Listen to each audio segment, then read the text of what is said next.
GMOs are a topic very few know anything about, but yet everyone seems to have an opinion concerning them.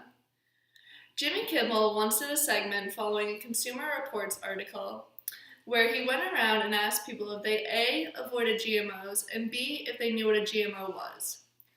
Very few people were able to give him an answer at all, let alone a correct one. Many people said that yes, they avoided GMOs, but gave him interesting reasons as why. Such as, they give me a weird vibe, or they say to avoid them, so I do. However, when asked what a GMO was, very few people were able to give him an answer. So for those of you who don't know, a GMO is a genetically modified organism, which is any crop that has had its DNA artificially altered in some way. This allows for crops to be insect and herbicide resistant or disease resistant. There are many arguments surrounding GMOs as they have become a heated topic recently.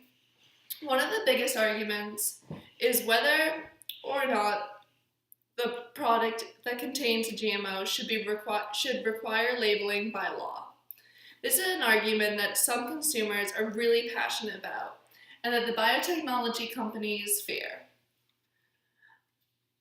Ned Potter wrote an article in Forbes magazine that said biotech companies fear mandatory labeling because even blandly written labels would scare off a lot of consumers. It also says that one of the reasons that the argument is so heated is because the proponents for mandatory labeling have so much emotion invested in the argument that when the biotech companies and scientists counter with facts, they just dig their heels in, so to speak.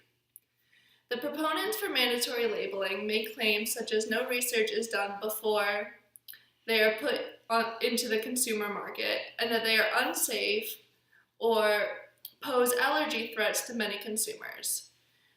The biotech companies counter these allegations with proof of the research that they do. There is even backing by the US government saying that there isn't a need for mandatory labeling because there is no substantial evidence that shows that foods that incorporate GMOs are any different nutritionally than their non-GMO counterparts. On both sides of the argument, there are many myths surrounding GMOs, and both sides of the argument agree that the facts surrounding the myths should become common knowledge to consumers. However, very little is being done to educate the public. If the public learns the true facts about GMOs and the research that goes into the production and the testing that is conducted before they hit the shelves for consumer consumption, then the fear the consumers hold towards GMOs will dissipate.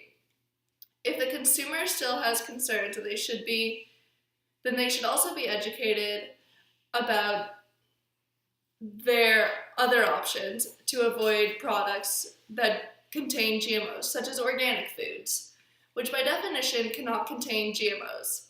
If consumers are further educated about GMOs and how to avoid them, if they so choose, then there would no longer be a need to mandate labeling of GMOs. This would in turn avoid consumers having to pay a premium on groceries, which would be caused by the mandatory labeling of GMOs. Overall, if the general public is educated about GMOs and is given the knowledge to make an educated decision about what they put into their bodies, then there will no longer be a problem facing the producers of GMOs.